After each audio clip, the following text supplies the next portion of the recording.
Giannis makes $54.1 million. Yep. So you mentioned Jimmy's contract for next year, about $55 million, plus around the same number. Yep. Jimmy will not play probably until next January. Yeah. And that could be attractive for a team. Yeah. They say, okay, we have Jimmy. We know he'll come back in January, and maybe we can flip that deal because it'll be the last year of a deal.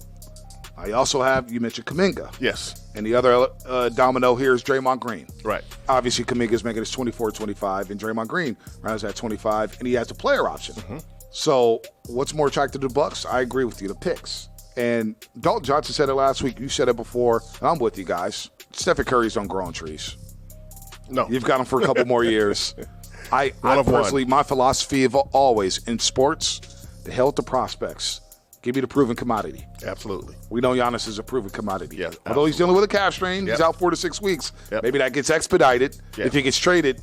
But he's dropping 29-10 in his sleep without spacing. So, the basketball question is, what's the better fit next to Steph and a potential Giannis return?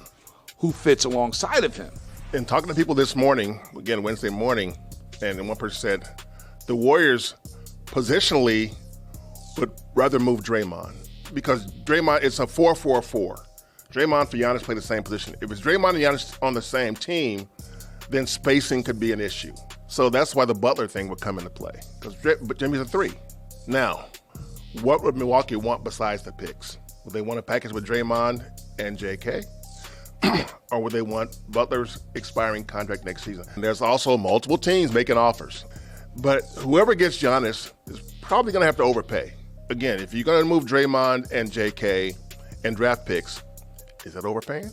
I don't think it is. I don't think so either. I don't think it is because Draymond's got, player option for next year. I was going to say, player option. And the Warriors already know that JK is not in their future plans. They already know that. Yep. And they also know that those draft picks don't mean a whole lot because they've had lottery picks.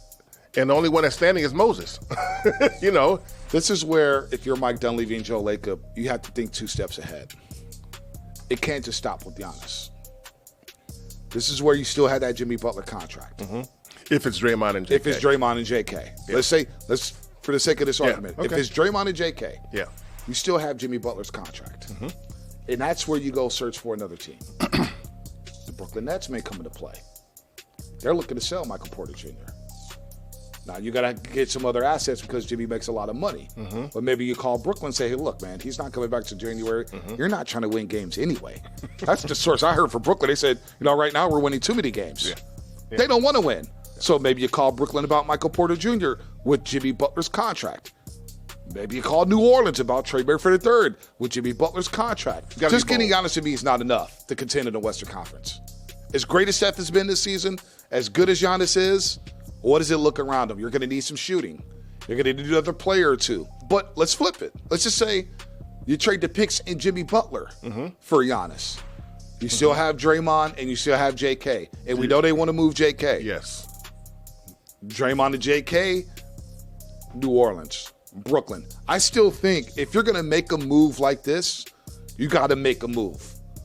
You got to break it up a little bit. A second move. You got to make a second move.